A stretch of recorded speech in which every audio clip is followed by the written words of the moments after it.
Please camp me. Our name's gonna be Please Camp Me. Survivors on the hook have an internal camp meter. When the killer's nearby, the meter fills faster the closer the killer is. Once the meter is full, the survivor gets a prompt allowing them to escape from the hook with a 100% probability. This feature allows you to unhook yourself on second stage. So let's try to self-unhook ourselves 2 times in one game. So I'm hoping that since we have a spicy name, we can get the killer to camp us and just see what this is like. Yo, Skull Merchant, come on. Yeah, let's go to the hook. Take, hook. Yeah. Hook me here. Okay. All right. Now, when she camps us, as you see this bar, it slowly fills up at the bottom. No, don't touch. Don't touch me. No, don't touch me. I know what you're thinking. No, go away. The bar doesn't go up when you're close. Yeah, okay. Now it's slowly filling. Yes. And now, as this bar slowly fills up, this is the new feature. You can self-unhook yourself with a 100% possibility. So now it's fully filled up. Look, and that's one. Look. Oh, Skull Merchant. Now we self-unhooked ourselves once. Isn't that crazy? And now everybody can do it. You know, I think what Behavior's plan is be like, oh, how can we make going against campers more fun? Let's give people the ability to self-unhook themselves. So the bar only fills up when the teammates are a certain distance away from the hook. If the teammates are close by, that bar does not fill up. And what I'm wondering, if this is going to be an interesting new Survivor playstyle, where people will try to entice or trap the killer in a way, or make a playstyle around unhooking yourself twice in a match. The cookies are in the oven. And that's a free self-unhook. Wow. And some people may be like, this is a little OP. I don't know about that. Behavior's been shifting their focus more towards how can you make the game more fun? What can we do to make it so that playing the game's fun? And camping has been something that people have been complaining about ever since 2016 when the game first came out. Now, interesting bit, they're actually trying to solve that issue. Oftentimes when people play killer, they feel like they're forced to camp in a match. This feature actually does deactivate in the end game collapse.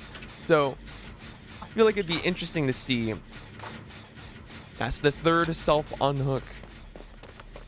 Interesting to see if there's any like playstyles people can do. Now look, instead of running away from the killer, everyone's throwing their bodies at her.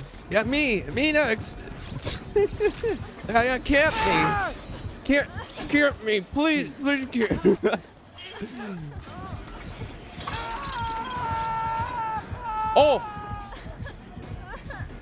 Oh, now she's giving him the full frontal action. And so far, yeah, this is interesting, isn't it? Yeah, right?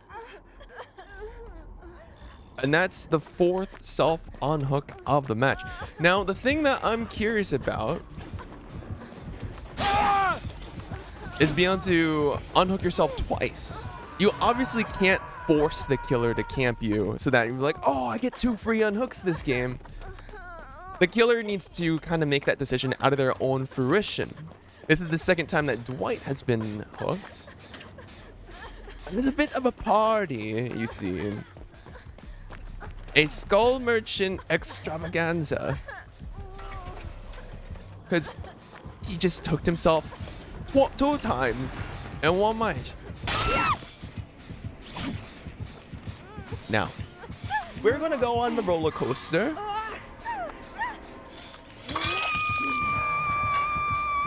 And the bar is slowly going to fill up. What's changed? is now we are in the struggle phase. That bar that's slowly rising over time.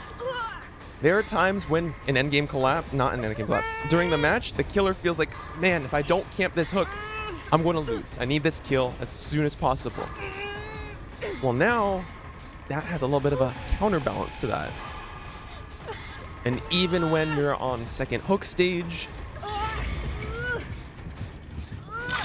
you can unhook yourself 2 times in 1 match.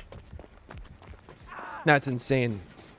And everyone's gonna do it. It's gonna be a whole party. All 8 unhooks. So you can theoretically have 8 self unhooks per match. I was thinking there might be strategies about luring the killer closer to the hook to get the self unhook to proc for longer, but it seems like they need to do it for an intentional amount of time. And if this is survivor looping the killer around the hook, that bar will not progress. I think it's pretty balanced. She's like, any day now. I like everyone's watching with anticipation. She's edging closer. And that's the 7th self unhook of the match. All we need is Nia. Nia, you're next. You're next. The doctor wants to do a checkup on you. Now, I'm curious if this is actually advantageous for the killer, for the survivors to self unhook themselves sometimes. They need to hit them like twice. So they have to hit the endurance, of course, because you get the endurance when you self unhook yourself. When you get self unhooked. You hit the survivor twice and then maybe you could kill them faster. There might be some sort of tactic that will arise to be like, no, only use the self unhook when you're just barely about to make it to next stage to maximize the amount of time. This drastically changes like the hook bombing, the hook diving that people used to do. And now, that is 8 self unhooks. That's crazy. And this is quite a drastic improvement to solo queue, because let's say your teammates are not that good at the game or they don't really know what they're doing.